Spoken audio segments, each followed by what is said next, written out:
अरविंद जी, कई विसंगतियां हैं।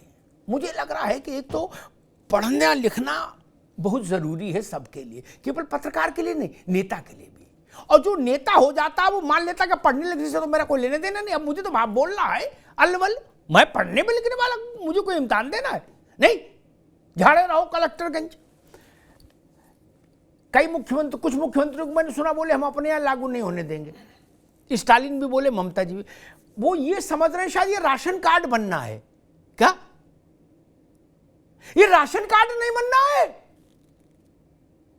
नागरिकता है जिसका राज्य से कोई लेने ही देना नहीं। वह स्टालिन का शासन हो और चाहे रामलाल का शासन हो, ममता जी का शासन हो, चाहे शकुंतला जी का शासन हो, राज्य के शासन से भारत की नागरिकता का क्या लेना देना? अरविंद सिंह जी, देखिए, बहुत हास्यास्पद है। नागरिकता का संबंध देश से होता है, और कौन नागरिक है कौन नागरिक नहीं है, किसको नागरिकता दी जाएगी, ये निर्णय लेने का अधिकार भारत के संसद को है। जो अधिकार राज्यों के पास है ही नहीं है, राज्यों के विधानसभाओं के पास नहीं है, राज्यों के मंत्रिमंडल के पास नहीं है, उनके द्वारा यह कहना कि हम नागरिक नहीं होने देंगे हास्यास्पद है। और ये ममता जी भी समझती हैं, और तमिलनाडु के जो नेता बोल रहे हैं कि नागरिकता हम नहीं देने देंगे, वो भी समझते हैं, लेकिन केवल एक चीज़ के लिए, और वो चीज़ है मुस्लिम तुष्टीकरण। उनको लगता है कि हम ये जब कहेंगे कि भारत में आए हुए जो हिंदू शरणार्थी हैं, जो जैन शरणार्थी हैं, जो बौद्ध शरणार्थी हैं, जो ईसाई हैं, जो पीड़ित होकर भारत में आए हैं, उनको हम नागरिकता नहीं देंगे तो मुस्लिम वर्ग खुश हो जाएगा और उसका एक मुश्त वोट हमें मिलेगा। तो केवल और केवल वोट बैंक के लिए बातें की जा रही है। और एक लाइन मैं और जोड़ूंगा, अमिताभ जी, आप विद्वान एंकर हैं, आप वरिष्ठ पत्रकार हैं, आप बताइए 1947 के पहले जिनको आज आप अभारतीय कह रहे हैं, वो इसी भारत सनातन के अंग थे। वो विदेशी होना नहीं चाहते थे, वो भारत की मातृभूमि से कटना नहीं चाहते थे, लेकिन तत्कालीन कांग्रेस की लीडरशिप की विफलता के नाते भारत में रहने वाले लोग, इस भूमि को माता मानने वाले लोग अचानक एक दिन में अभारतीय हो गए, विदेशी हो गए, जिन्होंने कभी कल्पना नहीं की थी, जिनकी पीढ़ियां हजारों वर्ष इस देश में थी, वो अभारतीय करार कर दिए गए। और कांग्रेस के तत्कालीन लीडरशिप ने कहा कि इस समस्या का हम समाधान करेंगे और भविष्य में कभी भी उनको कोई दिक्कत होगी तो भारत का दरवाजा खुला रहेगा।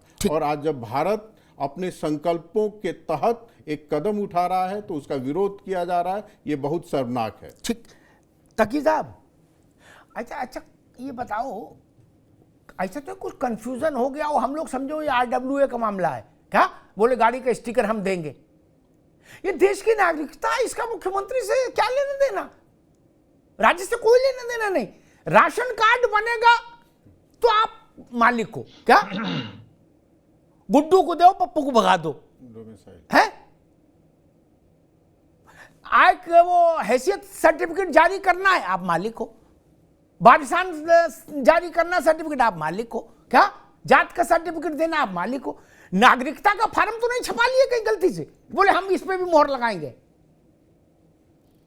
तकी साहब, देखिए, जिन बीजेपी के लोगों को, आरएसएस के लोगों को पाकिस्तान के लोगों से हमदर्दी है, वो अपना घर खाली कर दे और पाकिस्तान के लोगों को वहां बसा ले, अपनी नौकरियां छोड़ दे, उनको अपनी नौकरियां दे दे और उनको बैठा ले घर के अंदर। ये सड़क पर हंगामा करने का क्या फायदा?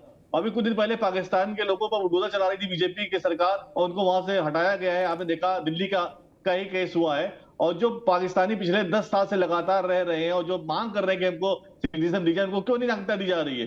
तो पाकिस्तान के नाम पे बीजेपी उलगा रही है देश को, और रोहिंग्यों को बसाने वाली सबसे पहले बीजेपी। जब इंटरनेशनली जाते हैं आप, बाहर कॉन्फ्रेंस जाते हैं, आप कहते हैं कि रोहिंग्यों को बसाएंगे अपने यहाँ, और यहाँ के रोहिंग्यों का मातम मनाते हैं, पीटते हैं सीना अपना।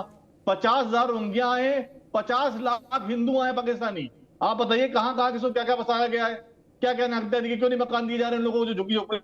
जी तकी साहब, एक जानकारी मुझे किसी ने भेजी थी कि आपके दोस्त थे ये दिल्ली में विधायक अमानतुल्लाह, क्या नाम था? अमानुल्लाह खान थे ना, क्या नाम था? अमानतुल्लाह खान। हाँ ठीक, आगे से अमा बोल लो, लंबा नाम नहीं, छोटे नाम रखो, अमानत। हेलो, आवाज आ रही है? हाँ अरे भैया, उन्होंने कैंप लगाया था रोहिंग्याओं की सेवा के लिए, जैसे कांवड़ में लगाते हैं क्या?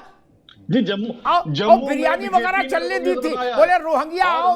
और स्टेटमेंट है ये कि हम रोहिंग्यों को दिल्ली में मकान बसा के देंगे। बीजेपी ने आपसे स्टेटमेंट दिया है, ये बीजेपी के गृह मंत्री ने और प्रधानमंत्री ने कहा है ठीक प्रेस कॉन्फ्रेंस ठीक में।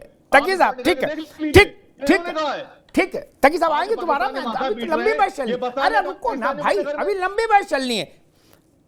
मैं ही नहीं समझ पा रहा, पाकिस्तान से अग्रवाल परिवार आया, पाकिस्तान से भुल्लर परिवार आया, अपनी इज्जत बचा के, अपनी जान बचा के, उसको भारत के आज के कुछ राजनेता पाकिस्तानी चोर उचक्का गुंडा बदमाश कह रहे हैं।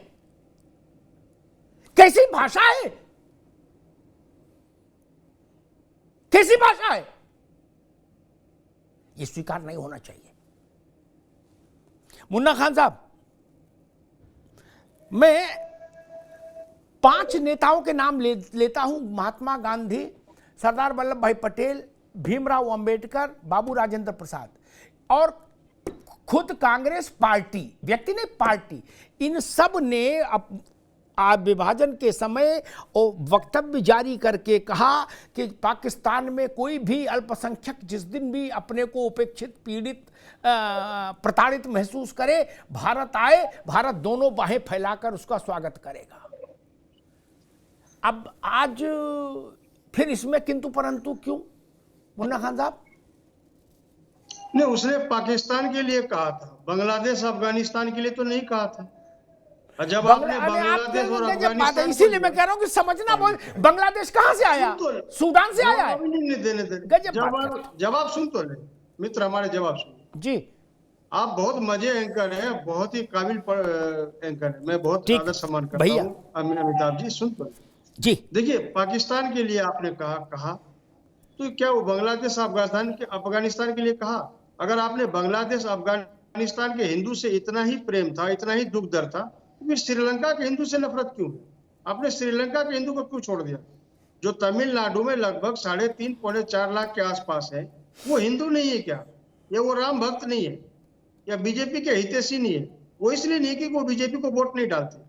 ये वोट बैंक की राजनीति है जो सीए लाया गया, और एट ए टाइम जब आपका चुनाव है उस टाइम आप लाए हो, ताकि जानते हैं अमिताभ जी, सरल तरीके से समझने की जरूरत है। ये सीए इसीलिए लाया गया ताकि इलेक्टोरल बॉन्ड का जो मुद्दा था, जो पूरे देश में ये चोर चोट्टे की जो भेद खुल रही थी, ये चोर चोट्टों का पोल खुलने की वजह से सीए लाके थोपा गया, ताकि ये ढोल नगाड़ा बजता रहे और लोग इलेक्टोरल बॉन्ड का वो मसला भूल जाए। जितने काले धन थे वो सफेद होकर के, जो 6200 करोड़ रुपया बीजेपी के अकाउंट में गए, जो आज भी सुप्रीम कोर्ट माने उच्च न्यायालय पूछ रहा है, ये बताइए कि 6200 करोड़ रुपए किसके है, जिसमें एसबीआई ने आनाकानी की, सुप्रीम कोर्ट ने फटकार लगाया। ठीक लगा, जब वो हो गई घटना, वो घटना घटते सुप्रीम कोर्ट को दे दिया कागज। आप 4 महीने का समय मांग रहे हो और आप 24 घंटे में आप वो सारे डाटा रुक जाइए, एक मिनट रुक जाओ, अब रुक जाओ, एक मिनट रुक दीजिए। अब इनके बाद आ गई बात, आ गई मुन्ना भाई, आ गई, अब रुक जाओ, फिर इतना भी लंबा नहीं करो, फिर अभी और मेहमान ले ले।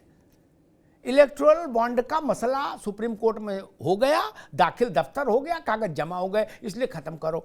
इलेक्टोरल बॉन्ड पर मुझे एक चकल्लस याद आ गई, क्या?